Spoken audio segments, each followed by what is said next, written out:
Monday afternoon to you, 4 o'clock time for Sports4CLE. Thanks for joining us. Hope your week is off to a great start.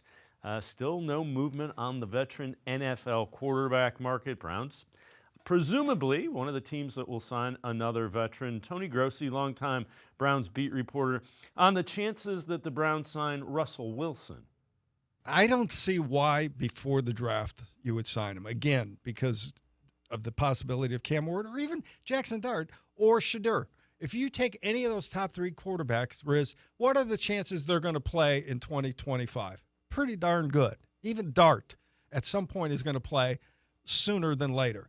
So why would you invest, well, I don't know what it is, $20 million into Russell Wilson if he's going to give up the job in seven games or not even get the job during training camp? So as long as Russell Wilson's unsigned, I guess he'd be on my quarterback tracker. Yeah, the one thing is Russell Wilson can say he wants $20 or $30 million a year. As the teams that are interested in him narrow, that price is going to go down as well. So, again, we'll see. Most off season, people thought it was Kirk Cousins. He's going to the Browns. The Falcons are going to cut him. The Browns will be able to sign him for league minimum. And then the Falcons pay him the $10 million roster bonus, so he is still on the roster of the Falcons. ESPN national NFL reporter Jeremy Fowler with what he's hearing about Kirk Cousins. It's stagnant right now because no team is just going to tell Atlanta, hey, we'll cover $20 million of that contract. Sure, and we'll throw in a fifth-round pick. Like, nobody's going to make that leap. And so if they're not making that leap, Atlanta's not motivated. Like, the team source there told me, like, we've paid him. These are guaranteed monies. So we don't need to do anything right now. Maybe closer to the draft, this heats up. But they really are prepared to hold on to him until something crystallizes where they feel like they can get good value. Teams I talk to believe this is an ownership decision in Atlanta, that Arthur Blank just paid this guy now. It's going to be $100 million in guaranteed money for essentially 1 year of production and a benching. Now, Cleveland, to me, still looms large here because I do believe, based on what I've gathered, that when he got benched, that Cousins was firmly on their radar. They were going to look at all the quarterbacks with starting potential, but that Cousins makes sense for Kevin Stefanski. Like, they looked at that as a realistic option for them potentially. But right now, he's just simply not available until Atlanta changes their mind or becomes a little more flexible or aggressive here. But they haven't yet. So until then, Cousins is sort of locked into Georgia and is looking for a new home and can't find one. And we'll talk more about Cousins a little bit later in the show. Scott Petrek and Jared Mueller due to talk. All right, Tony Grossi, again, Browns longtime beat reporter, talking about the possibility, what he believes, the possibility of the Browns taking Shedeur Sanders at 2 is. Why do you think the Browns are going to pass on Shedeur Sanders? I'm not ready to say they will pass on him, Riz. You're not? I'm not convinced of it. I think he's still in the options there, and they have a pro day with Shedeur and Travis Hunter. Not until April 4th. April 4th, yeah. If they pass on him, it means they just didn't consider him a top 20, top 16 quarterback. And the guy they're going to take is closely ranked to him and can take him later. Aside from the position of quarterback, what's the major need? Points. They need points, right? I mean, other than a quarterback, who provides you points? Wide receiver. Travis Hunter is also going to be at that April 4th pro day. Running back could fall into that category too, but yeah, they need playmakers without question. One of the guys thought to be on the Browns' radar, Cam Ward, had his pro day at the University of Miami today, and it was really well attended by the Tennessee Titans, who hold the first overall pick. President of Operations Chad Brinker, the new GM, the Vice President of Football Operations, Reggie McKenzie, Assistant GM, Dave Ziegler, Head Coach Brian Callahan, Offensive Coordinator Nick Holes, and more. The Browns sent 2 people to that, Assistant General Manager Glenn Cook and their national scout. So more than anything, it's probably an indication the Browns believe the Titans when they say they're kind of zeroing in on Cam Ward as that first overall pick. Browns did make some movement signings over the weekend. They signed Jerome Baker from Ohio State and Benedictine High School, the linebacker coming home. Browns and Steelers are also said to be the favorites now to land former Chargers and Ohio State running back J.K. Dobbins, still a free agent out there, and former Brown safety and special teams standout DeAnthony Bell is moving on. He is signing with the Seattle Seahawks. Turn our attention to the Cavaliers. Cavs trying to snap a 4-game losing streak last night. They were facing the Jazz and got things going early. Donovan Mitchell in transition gets the bucket, and he had 16. He was 5 of 13 from the field was Mitchell.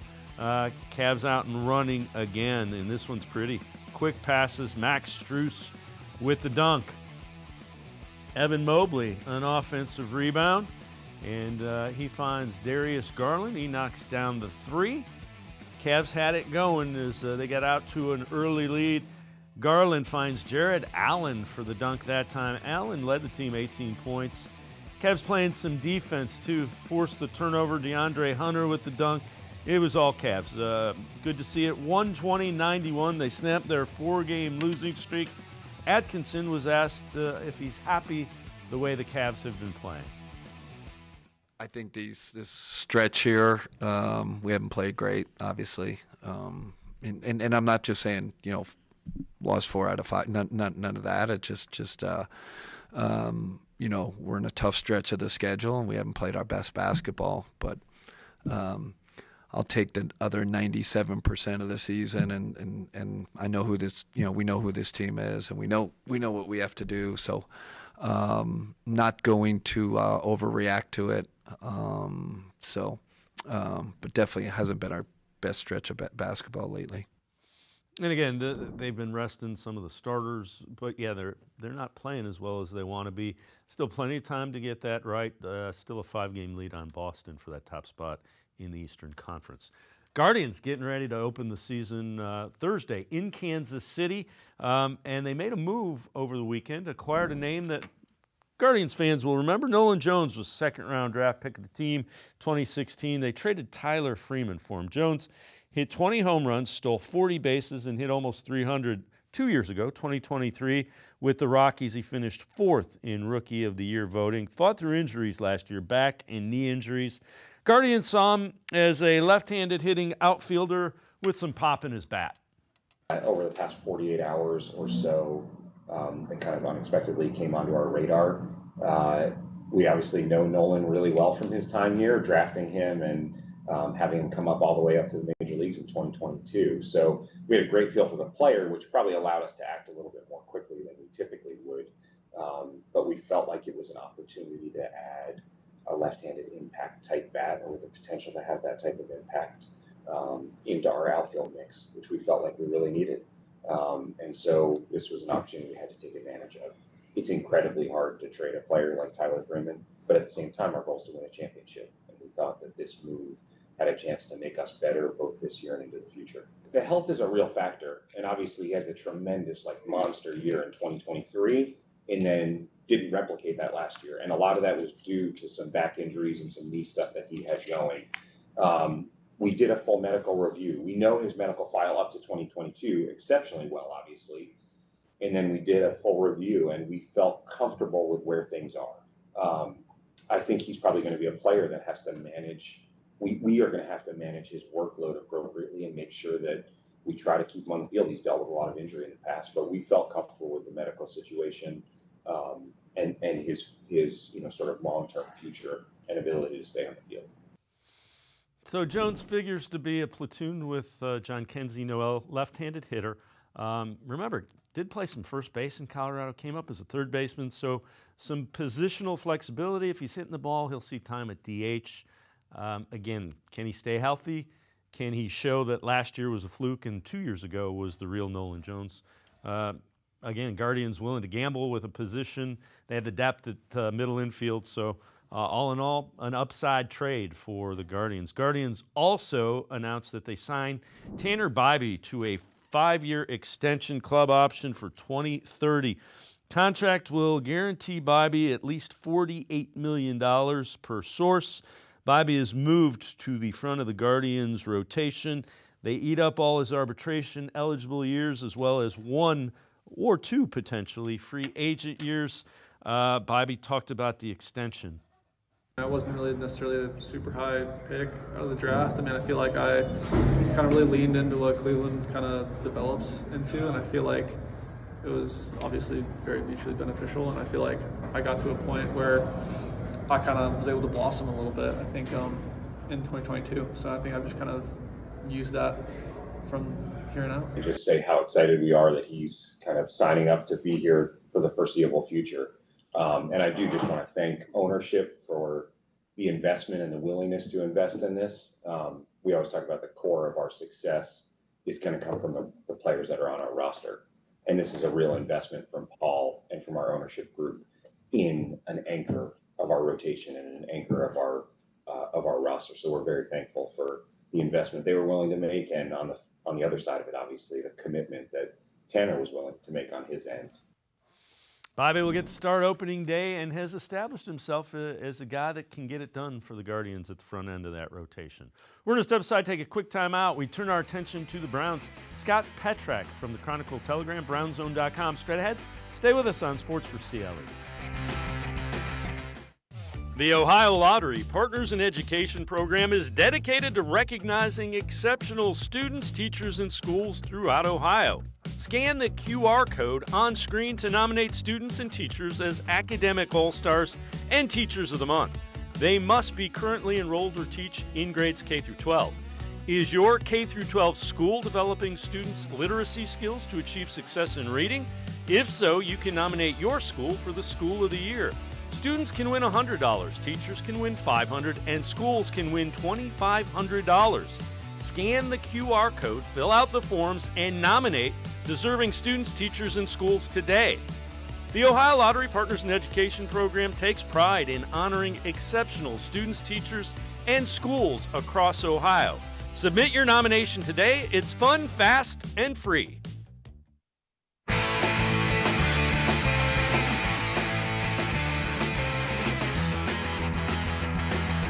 We turn our attention to the Browns. Let's head to the voicemail of Truth and Reason. Hey, hello, this is Jersey Joe from Ohio. A couple comments on the upcoming draft. The Browns should definitely take Abdul Carter, providing his ankle is okay. Now, with number 33, because of Tommy Lee and his relationship with Milner, I think the Browns should take him. Rocket arm. I mean, it is the NFL. You got great coaches. I think they should definitely take him. That's my opinion. Abdul Carter and take Milner. Thank you. Bye. As always, appreciate all the voicemails. Let's welcome in Scott Petrak, the Chronicle Telegram, as well as brownzone.com. Scott, that's certainly possible, being, you know, you go Abdul Carter and then Milroe in the second or third round. Yeah, it is. I mean, there's a lot of people that think that Abdul Carter is the most talented player in this draft. And if you can get him at number 2, you'd have to obviously pass on a quarterback there, but there's certainly a segment of the fan base that would prefer that. When it comes to Milroe, you know, he's got a huge upside. He's a super smart kid, won the football Heisman. He's got a giant arm, ran a 4.37, I think, at his pro day last week. So he's got a bunch of gifts and a bunch of tools. The only issue with him is I think he'd probably have to sit for a while. So you'd have to make sure you have that starting quarterback that you think could come in, the veteran starter that you think can win games right away. Because I think it will take Milroe some time to get acclimated in the NFL and clean up some things. He had some accuracy issues at Alabama, so I don't think he's ready to go day one. Yeah, I would agree. And you probably need the veteran that's going to come in and start and Kenny Pickett, because you don't want to have to play Jalen Milroe if your starter gets banged up until you're absolutely ready to put him out there. Yeah, I don't think the plan would be Kenny Pickett number 1 and Milroe number 2. I think you would need another guy, whether he competes with Pickett or is just the starter. You know, Russell Wilson would come in and be the starter. I would the same with Kirk Cousins. A guy like Joe Flacco or Carson Wentz, then maybe there's a competition with Pickett. But yeah, I certainly think you'd have 2 guys, because you're right. You don't want to force Milroe into action if the plan is to let him sit for a while. So I know you wrote an article, and I've seen this. Mel Kiper Jr. ranks Shedeur Sanders as the top quarterback. But he and a number of other guys that do the mock drafts for a living have the Browns taking Abdul Carter. Take us through that article and kind of your thoughts with it. Yeah, so Mel talked about that last week, and I just find it a little bit, I don't know, confusing that if you think Sanders is that good, which Kuiper does, he has him slightly ahead of Cam Ward in his rankings. Why wouldn't you have the Browns taking him at number 2? Because obviously the Browns are desperate for a quarterback.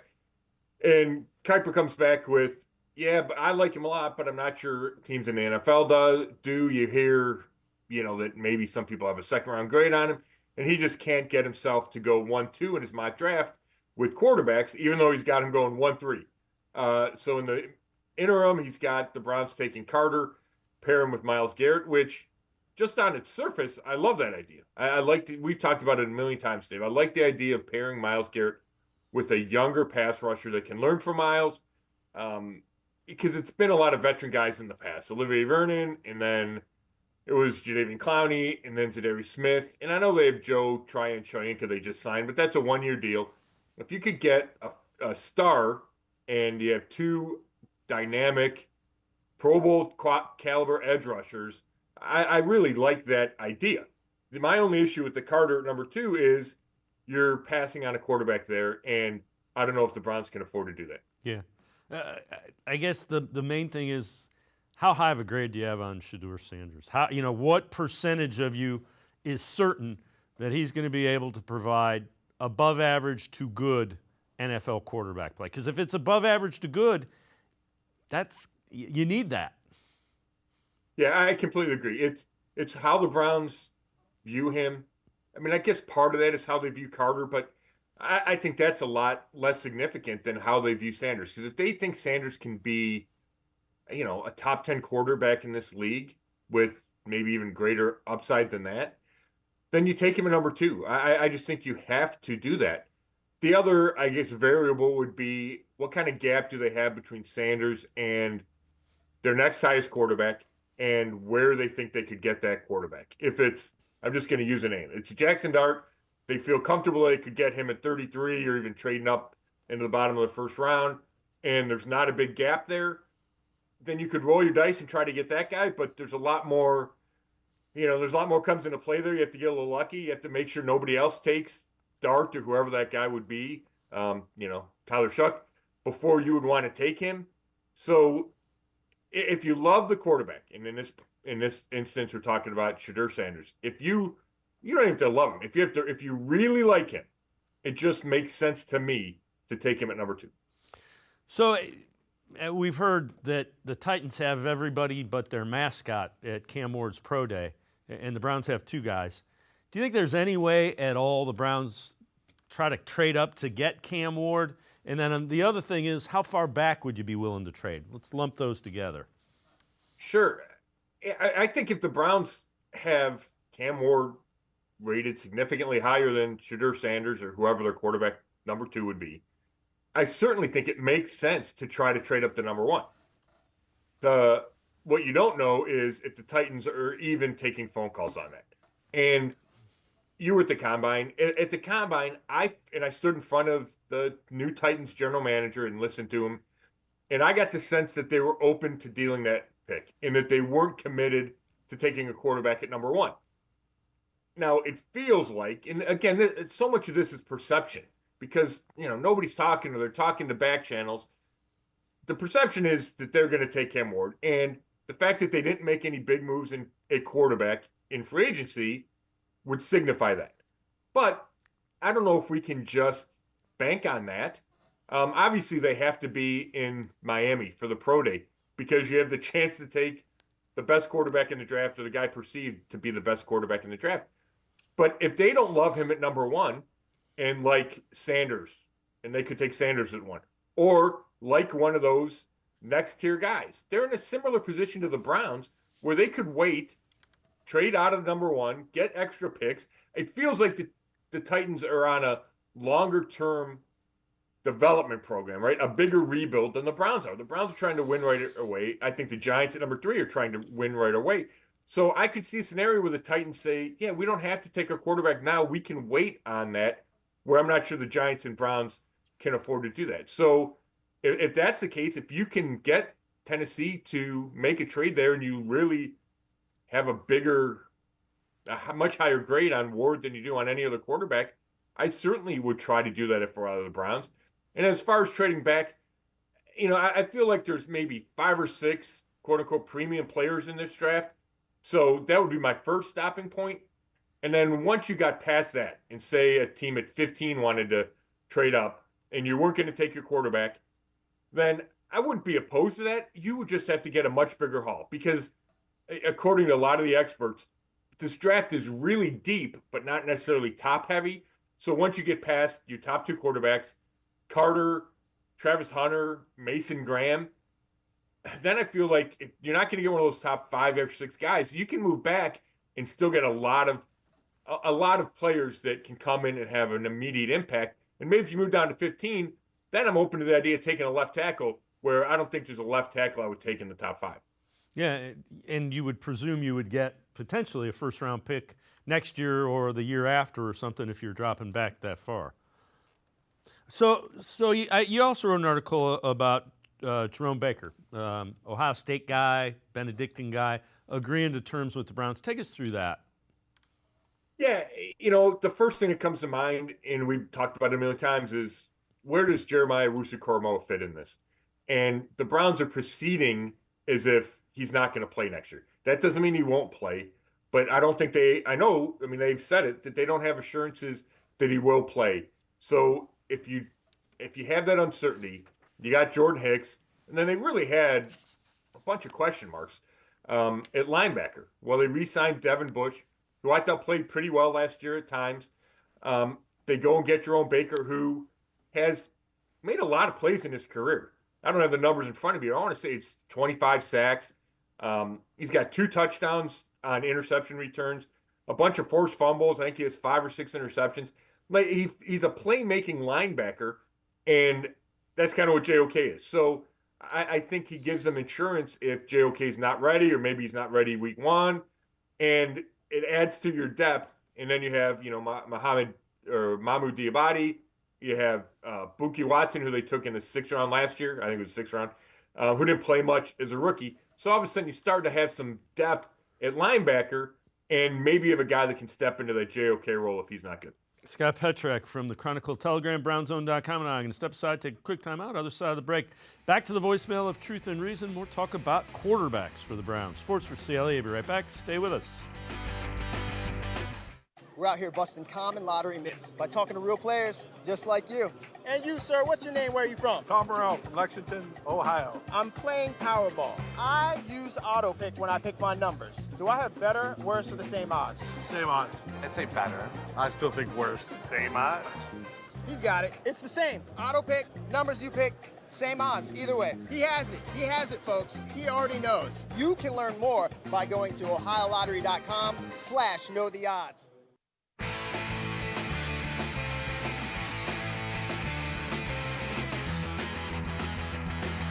We continue talking Browns with Scott Petrak from the Chronicle Telegram as well as BrownZone.com. Let's head back to the voicemail of Truth and Reason.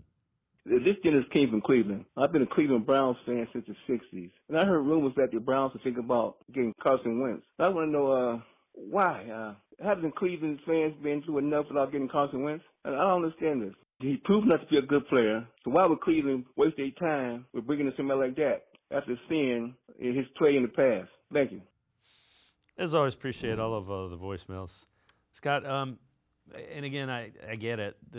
There is nobody that you're going to sign that's a veteran quarterback that Browns fans are going to go, wow. Wentz has played and had some success in the NFL, which is why the Browns are looking at him. And he's not going to cost $30 million a year. No, you nailed the first two, or the two biggest things, Dave. First, there's not a lot of quality or high top-end quality quarterbacks out there. There just aren't. So when you get to this tier that the Browns are working with, I would say outside of Russell Wilson, Kirk Cousins, Aaron Rodgers, I think those guys are in their own class. And then you get a bunch of guys that have starting experience but are now backups in this league. Can they win some games for you? Maybe. It's been a long time since Carson Wentz has played a significant amount of time during a season. He played, I think he had one start last year when they rested Mahomes in Kansas City at the end of the year. But he is a guy that was in the MVP running the year that the Eagles won the Super Bowl. And then he gets hurt. Nick Foles comes in, takes him on that Super Bowl run. I think the Eagles were 11-2 with Wentz as a quarterback, as a starter. He was in that MVP discussion, like I said. So there have been glimpses there. Obviously, he's not lived up to the number 2 pick in the draft. He flamed out with the Colts and he flamed out with the Commanders. So, and that's after the Eagles. So I get it, but I think he belongs in the discussion of that tier of guys, whether it's Joe Flacco or Carson Wentz. I mean, there's just not a lot of guys out there right now that you look at and say, okay, this guy's going to be a huge upgrade. He gives you a chance to win games right away as a starter. I mean, Jameis Winston was kind of in that group, and I think he was the best one of those. And then he went and signed with the Giants over the weekend. The other thing, nobody thought that Sam Darnold was going to win 13 regular seasons. There's going to be a guy, I don't know who it is. If I did, I'd tell everybody and look smart. There's going to be a guy that signs that gets the opportunity to start a bunch of games in the NFL and wins a bunch of games, because every year there's one or two like that. Yeah, you're right. Now, it's interesting. If you look at Wentz and compare him to Kenny Pickett, right, who the Browns traded for, and you ask me who's got the better chance to strike gold with this year, find that diamond in the rough, it's interesting. I would lean toward Pickett, and I would say that because he's younger. He hasn't had as many opportunities as Wentz had that he didn't take advantage of. Pickett went, I think it was 14-10 as a starter in 2 years with Pittsburgh. Then he goes to Philly, goes 1-0 in his only start. And then the Browns get him. So I think there's a chance he's a former first-round pick. But Pickett, he doesn't have a huge arm. He doesn't have great athleticism. Well, that's the difference with Wentz. Like, Wentz has had opportunities and has not succeeded at the level that you would expect him to, or that you'd hope that he would. Yet, he's got a real big arm. He's a big dude. He can run with the ball. So you see, like, both guys would have that chance to catch lightning in a bottle. But given his age, given the lack of, I guess, opportunities, I would think Pickett would have a better chance. So I know you got a question from your mailbag. How would Kirk Cousins' trade work as far as cap numbers go? With the $10 million roster bonus he got, stay with Atlanta's cap. And is that paid today? Would it be the new team responsible? Before you answer that, let's take a look. As today, it's being reported that after what he went through last year, which is where he signed a big contract and then they drafted Michael Penix, he won't waive his no-trade clause until after the draft, being Kirk Cousins, so he knows what he's getting into with his new team. Again, there's no way I would be stunned if the Browns assumed the lion's share of his salary. They'd have to have, if they're giving up a draft pick, they're going to want the Falcons to eat most of it, I would imagine. You would think. There's a couple things there with Cousins. The $10 million bonus was paid a week ago. But, it was, if he was on the contract, it got activated. But the bonus isn't until 2026. So it's not like the Falcons had to write him a $10 million check. The bonus becomes, I think, payable in March of 2026. And then if another team had him on the roster by then, I think that team could be responsible for it. So I don't think it was this huge milestone where the Falcons had, if they kept him on the roster, that meant he was there for good. But then he is due $27.5 million in 2025 salary.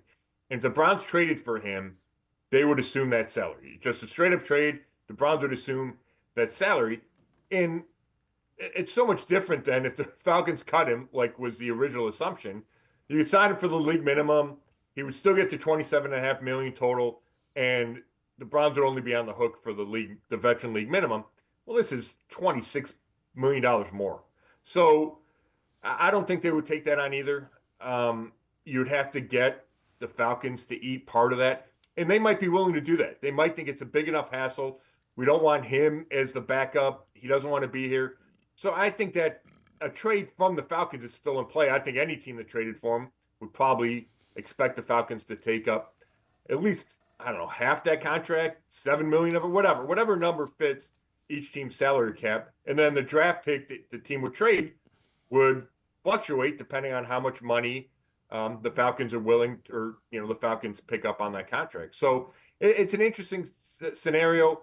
I know that Albert Breer was the one who reported that he'll likely wait until after the draft to waive that no trade clause. But you could have something in place if you're a team and say, okay, if you don't take a quarterback in the first round, then this trade goes through. So I wouldn't eliminate the Cousins option unless the Browns take a guy at number 2. And then I would say there's no way they get Kirk Cousins. So along those lines, ESPN's national reporter Jeremy Fowler with what he's been hearing about Shedeur Sanders. It's a little all over the map with how teams feel about him. I do know the Browns, there's some love for Shedeur in the Browns building. How much love, I don't know, but there's they see him as a positive as opposed to somebody they want to knock in the process. They like his sort of computer mind processing ability. They feel like there's some good upside there in what he can do and operate in Kevin Stefanski's offense, which, by the way, Shedeur would be a good fit for Brian Callahan's offense too. So schematically, he makes some sense for some teams. It's just a matter of where they grade him. Do they feel like it's too rich for a quarterback that maybe in last year's draft would be, say, the 5th or 6th option? Is it too rich to take him top 5? But these guys get pushed up. All 3 teams in the top 3 desperately need a quarterback. As I hear people talking about the Browns and how much they like Sanders, you never hear Andrew Berry or you don't hear that coming out of the draft with him. So it's just kind of interesting. You remember the couple of years ago when they took Emerson with their first pick, everybody was stunned it was a cornerback. They just don't, that stuff does not get out with this regime. Yeah, I think you're right. I think, but at the Combine, he talked about it. At the Senior Bowl, he talked about Sanders. And when you have the number 2 pick in the draft, I don't know if you have to hide it as much because, if Tennessee wants him, they're going to take him. If Tennessee doesn't, then the Browns have, access to him. So I think they can probably be a little more open about that. And I also think they're not the kind of team, at least I've never gotten this opinion about or this feeling from Andrew Berry or the front office that they're going to just kill guys, whether it's on the record or off the record. They don't strike me as that's how they operate. I think Andrew Berry wants to be respectful of everyone in the process, doesn't want to be one of the guys whispering about a player, whether it's, the old Wonderlic test or he was bad in his interview. That's just not how the Browns operate. So I would expect them to say they like Sanders, whether it's on or off the record. And first of all, I think there's a lot to like about Sanders. They've met with him. I think he's a likable kid. I think he's got good talent. The only question is he worth the number 2 pick in the draft? So before we go to break, I know you've written about the analysis. Still work to do with the quarterback room. Take us through kind of your thoughts there. Yeah, to me, we talk so much about Sanders, and that would be if you drafted him at number 2, then everything kind of falls into place. Whether or not you start him week 1, that would be the discussion. But he's going to be your starter. You hope he's your long-term starter, and you hope he's your immediate starter. But if you don't draft him at number 2, or Cam Ward, but whoever it would be at number 2, then how do you put those pieces together? Does Russell Wilson fit with, Tyler Shuck at 33, or if you trade up? Or is it Kyle McCord, the guy you really like, but you can take him in the 3rd round, you give him a year to sit behind a Russell Wilson? If you have a Pickett and Wentz as your 2 veterans, then I feel like you got to get a guy that comes in right away. But Shook could be that guy. He's 25 or 26. So I just think it can go so many ways. And, we're a month away from the draft, right? It's April 24th is when the draft starts. There's still so many pieces to figure out. And if they happen to sign a veteran, or when they sign a veteran, if it happens before the draft, then I think we'd get a better idea. We wouldn't know for sure, but I think you'd get a better idea of, okay, what are they going to do at number 2? Or at least I think it would narrow the options. Yeah, without question. Scott Petrick and I are going to step aside, take one more time out, other side of the break. Back to the voicemail of Truth and Reason. We'll take a look at some of the picks that have gone 33rd. So that would be the Browns' 2nd pick. That's coming up on Sports4CLE. Come back to go forward. Back to learning new things. Back to pursuing your dreams. Tri-C has flexible learning options to fit your life. And every year, more than 1,000 local companies provide Tri-C students with real-world learning. The right education can boost your lifetime earning power by hundreds of thousands of dollars. Start now with a college education you can afford. Try C, where futures begin.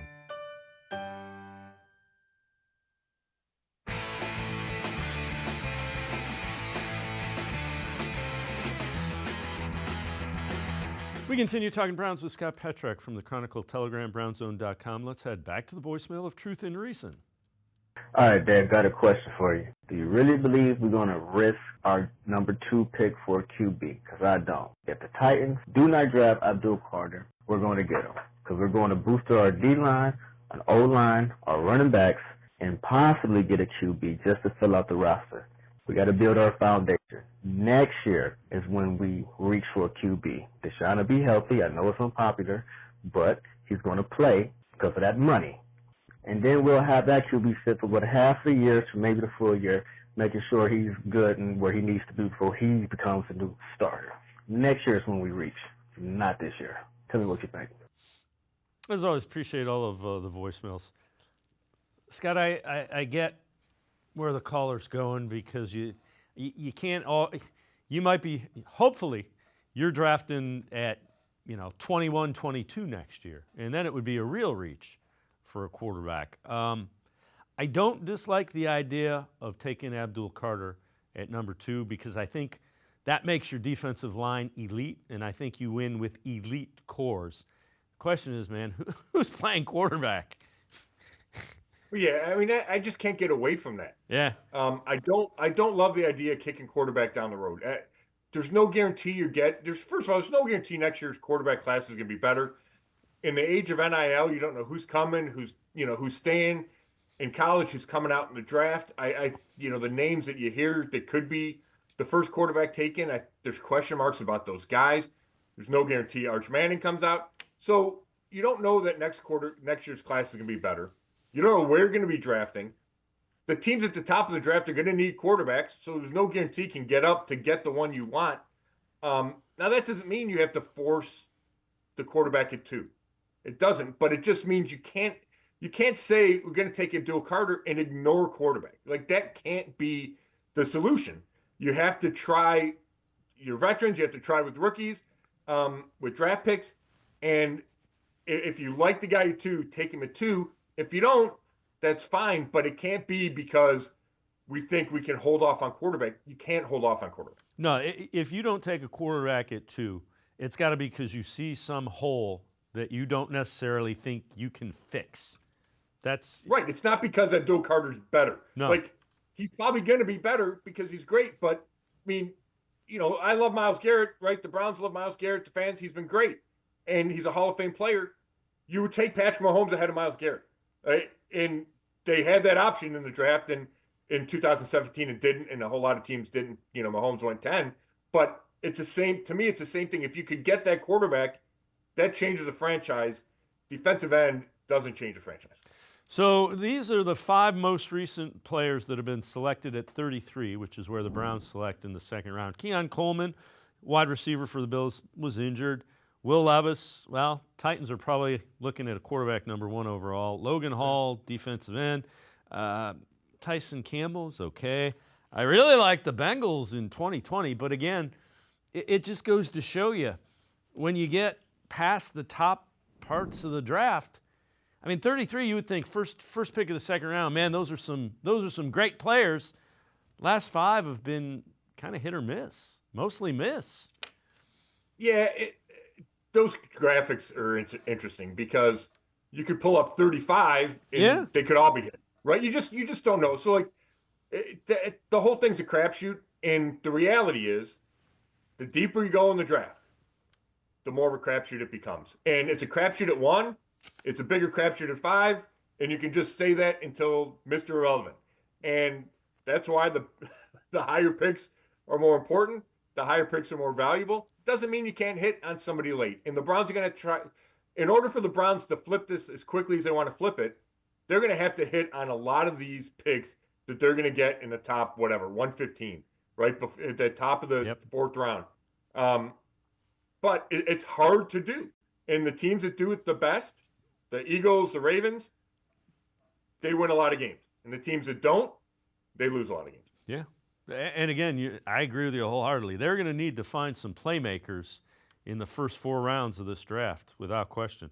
So this is who the Browns have done signed so far in free agency. You got Jerome Baker, a linebacker, defensive end, Joe Tryon-Shoyinka, defensive tackle, a cornerback. They re-signed Devin Bush. It's interesting. As I looked at that, when you look at what is good in this draft, edge rushers, running backs real good, wide receivers pretty good, tight ends pretty good. I would guess they're loading up the offensive side of the ball. Do you think, are we connecting too many dots with the draft?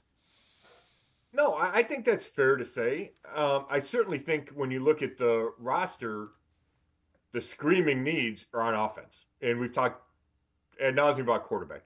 But they need a number 1 running back. They probably need a number 2 receiver. They need a number 2 tight end. And those are your key spots, right? Those are all your skill position players you just named. So, yeah, I think it's fair to say the focus is going to be there. Now, that doesn't mean they can't take Abdul Carter 2. Or if they traded down to 6, they couldn't take the defensive tackle out of Michigan, Mason Graham.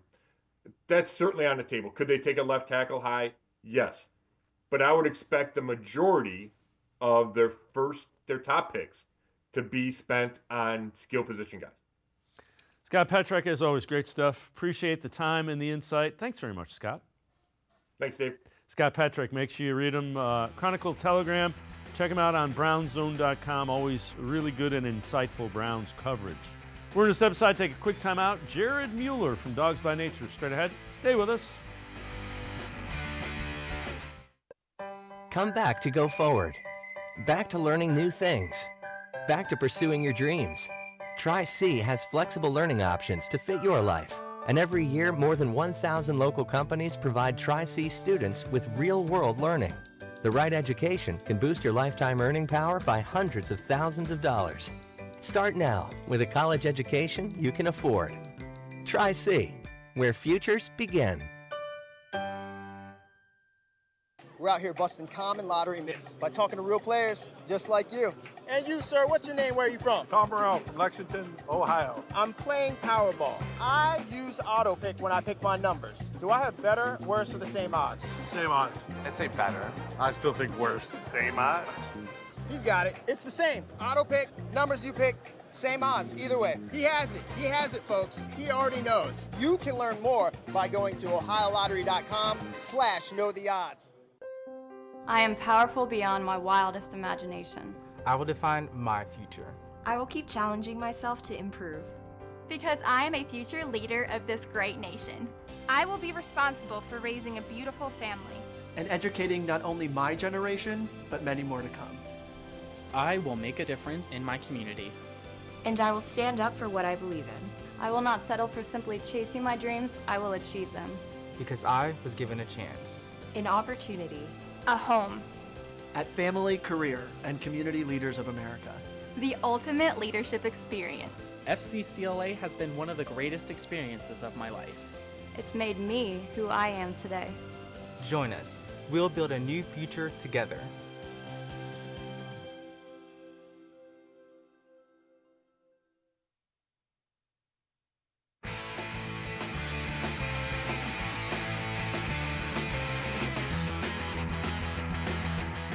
We continue talking Browns on Sports4CLE. Tony Grossi, longtime Browns beat reporter. On the Brandon Aiyuk trade rumors, this is from ESPN Cleveland. I have 4 things against acquiring Brandon Aiyuk, okay? Money, injury. Well, number 1 is they need to get a good rookie contract wide receiver, okay? They need to get that right in the first 3 rounds. The other thing is, first, you trade for him, he's got a $11 million salary cap next year, which is actually higher, I think, than even Jerry Jeudy's. You're going to pay him $25 million in cash, due him this year. And then on April 1st, another guarantee for next year for $25 million is triggered. And you're going to give up a draft pick for him. I am really against this. I don't think there's smoke to this rumor at all. Let's welcome in Jared Mueller from Dogs by Nature. Jared, I know you've written about this and talked about it a lot. So what have you heard about an Aiyuk trade and some of the things that would be involved from the Browns side of things? Yeah, so right before free agency opened, I reported that the Browns and Niners have had conversations. Those conversations included Greg Newsome and maybe some day 3 picks, something in that range, whether that was in 2025 or 2026. There's a lot of nuance, kind of like the Kirk Cousins idea of a trade. There's just a lot of little nuances. And Tony mentioned the I believe it's April 4th contract deadline to guaranteed money for next year. There's just a lot of little nuance to his contract that can make it difficult to make a deal the way it's kind of currently set up. But the Browns have negotiated with Aiyuk and his agents last year, right? So there were already conversations. There's already an understanding of what the Browns would be willing to do. And this year it won't cost a first or second round pick, right? So instead it might cost a player and some later round picks, but there would probably need to be something done on Aiyuk's side to just make that contract more palatable. Tony is not wrong about wide receivers early.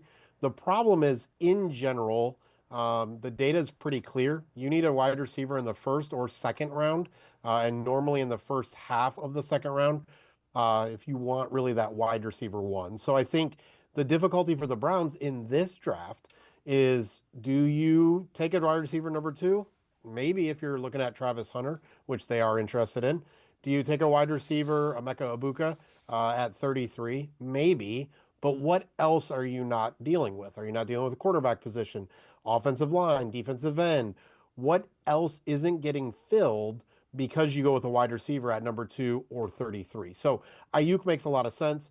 Jerry Jeudy, Brandon Aiyuk, Cedric Tillman, David Njoku, that is a foursome that can do a lot of damage for the Browns as long as they find a quarterback. Yeah, and as long as Aiyuk's healthy, coming off an ACL, you would assume they've checked that out.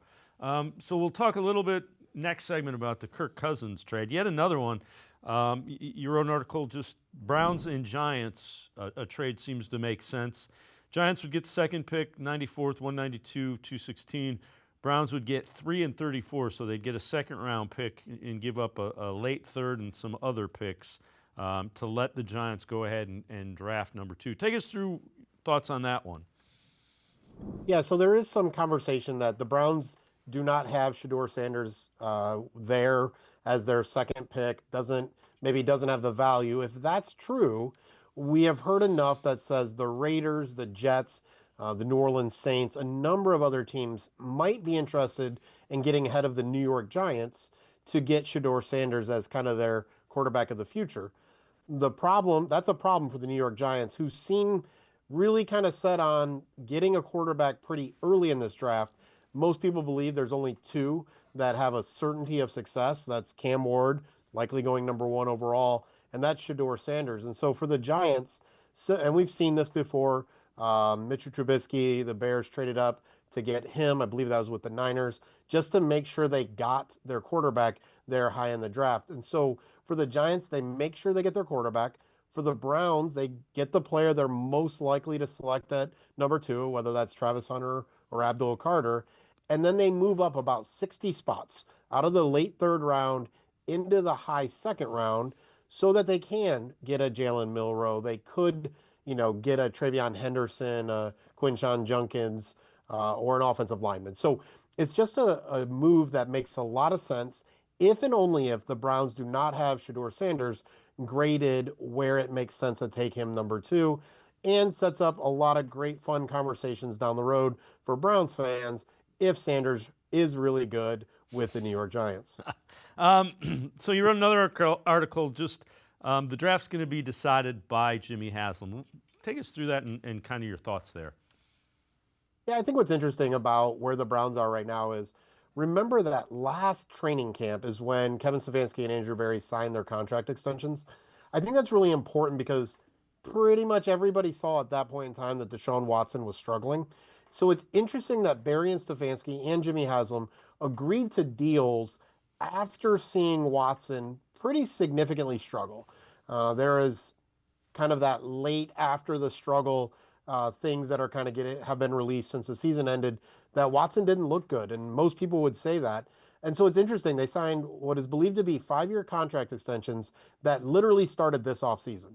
And so did Jimmy Haslam tell Kevin Stefanski and Andrew Berry, we have to win games this year? Or did he tell them we have to get our quarterback? Or is he really on board with whatever kind of build that they're going for? If it's looking for wins, the Browns most likely will be very aggressive to sign Russell Wilson, trading for Kirk Cousins, drafting Abdul Carter or Travis Hunter. If Haslam made it clear he wants a quarterback to build around, and he thinks that's a way that Andrew Berry and Kevin Stefanski can kind of save their jobs, then maybe that's why Shedeur Sanders is that pick at number 2. I think it's just really important to have a good understanding, if I'm Andrew Berry and Kevin Stefanski, of what Jimmy Haslam is expecting of them this year.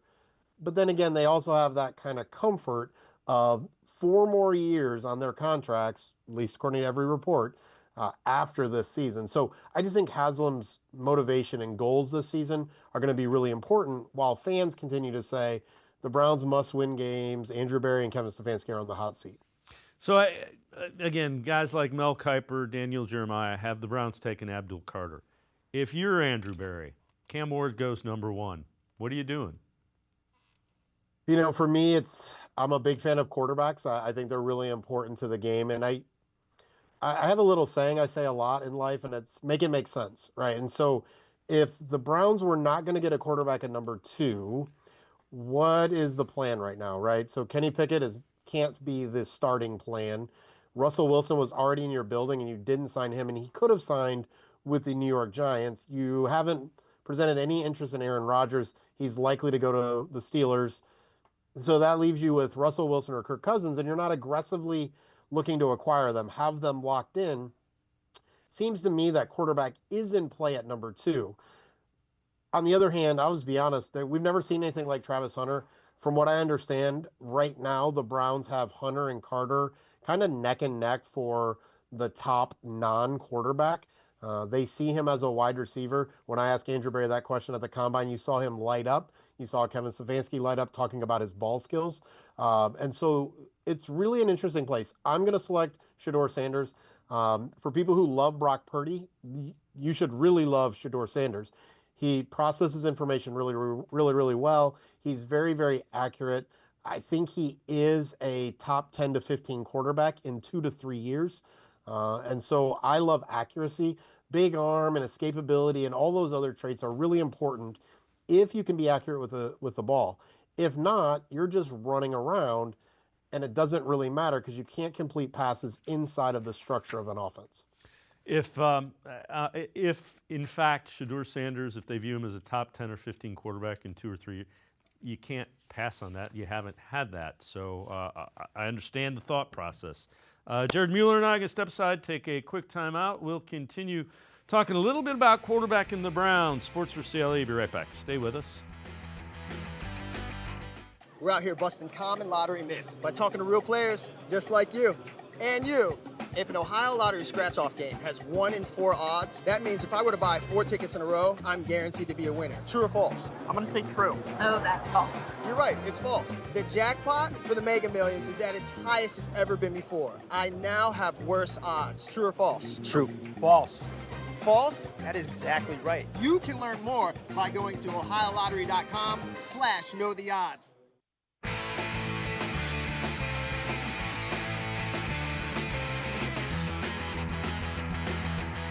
We continue talking Browns with Jared Mueller from Dogs by Nature, Bill Barnwell from ESPN on Shedeur Sanders as a possibility of the Browns at 2.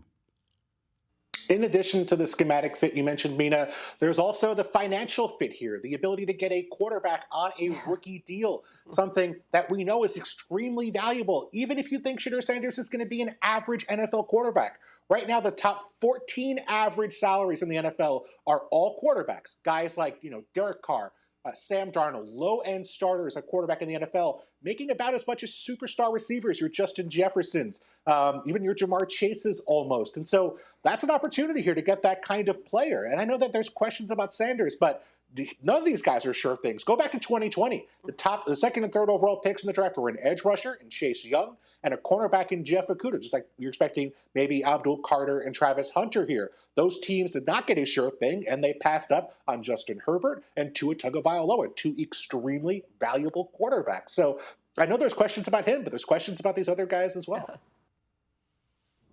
And Jared, I get it. All the other rookies would be on rookie quarterback contracts as well. So that would be my only takeaway from that. Yeah, I mean, Barnwell does a great job of data and numbers and all of those kind of things. I don't disagree with him. It's interesting. Once Cam Ward became the assumed number one quarterback and the number one pick, all of a sudden Cam Ward was some kind of sure thing. And just to be honest, I don't know anybody I've talked to who has a lot of sure thing notes when it comes to Cam Ward. Upside, potential, a chance, but he has a lot of concerns as well. So that rookie contract, not that important, right? But it would be, the area that it could be important is if the Browns moved up from number 33 into the late first round for a Jalen Milroe, a Jackson Dart, even a Kyle McCord, just for that certainty of that fifth year. And so that fifth-year option is a big deal for a quarterback because they have a little bit more control. If he is really good, you might as well trade what you need to get up a couple picks so that you can get that quarterback for 5 years instead of just 4. What are your thoughts? They went and traded for Kenny Pickett. Again, former first-round pick. You didn't give up much for him. I don't have an issue with it. I don't know. There's going to be a guy, and I said this earlier, there's going to be a guy like Sam Darnold last year. Nobody expected to come out and play well. Who's going to play well? Every year, there's one of these guys that gets another chance that performs. Yeah, I think Kenny Pickett could be that guy. I doubt it at this point in time. But really what you're looking at is you're keeping Dorian Thompson-Robinson situation from happening again, whatever rookie they have. Let's just say it's Jalen Milroe. Jalen Milroe should not start an NFL game next year. Could he come in a sub package? Sure, absolutely. Use his athletic ability, but he should not start. So whoever the veteran is that they still need to bring in, Kenny Pickett then provides you that backup that can play. He showed last year in his one game against a lot of backups that he can still play football. He just lacks some of the physical traits and a lot of the pocket presence that is necessary in the league. Was overdrafted by the Steelers, so that first-round pedigree really isn't there.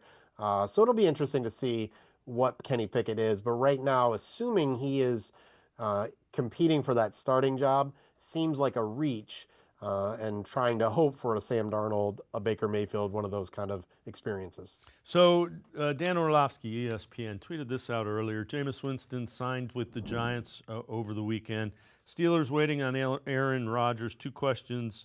Looking are who is Cleveland going to add and who will be the vet in Minnesota. Guess Russ signs with Cleveland very, very soon, and Minnesota looks to Flacco. I like the idea of Russell Wilson. I don't get the sense from what I've heard that it's really close, though.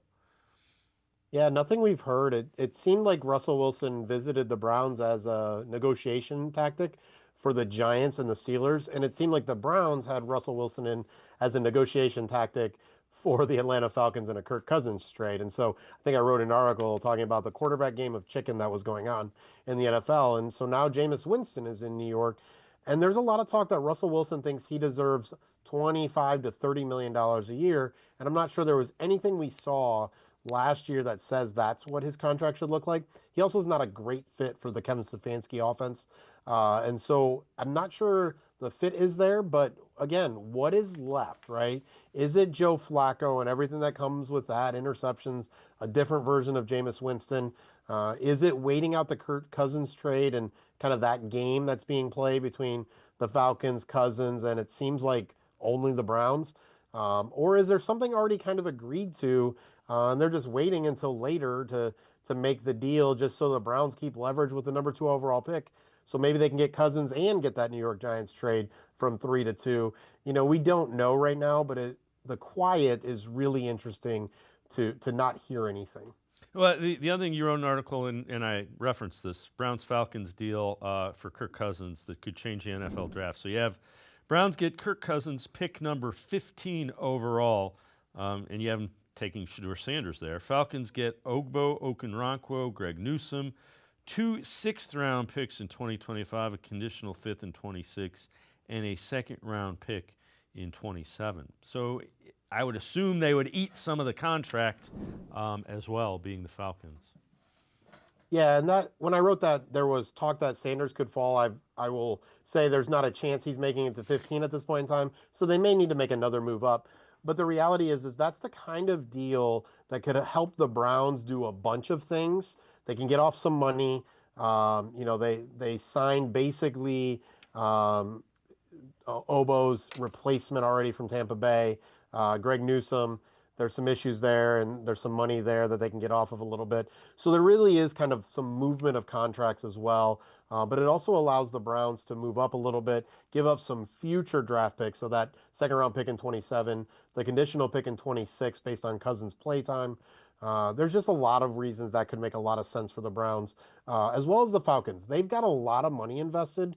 And right now, there's really not a place, except for maybe the Tennessee Titans, who seem locked into Cam Ward, which means Kirk Cousins probably doesn't want to go there, and he has a no-trade clause. So, again, there's a lot of little sticky pieces of things going on there. The Falcons don't want Kirk Cousins next year. Kirk Cousins doesn't want to be with the Falcons next year, but he also doesn't want to get the same treatment he got with the Falcons this year. So there's just a lot of little variables there that this was more of a creative idea of what could happen to fill everybody's needs, with the Browns taking on some of that salary cap, the Falcons taking on Greg Newsome to take that salary, and trying to make everything work for everyone involved. Jared Mueller, as always, great stuff. Appreciate the time and the insight. Thanks very much, Jared. Absolutely, Dave. Always good to see you, brother. Jared Mueller, make sure to check him out. Dogs by Nature, always insightful and really good stuff concerning the Browns. It's going to do it for this edition of Sports for CLE. We'll see you back here tomorrow at 4 o'clock. Have a great night, everybody. See you tomorrow at 4 on Sports for CLE.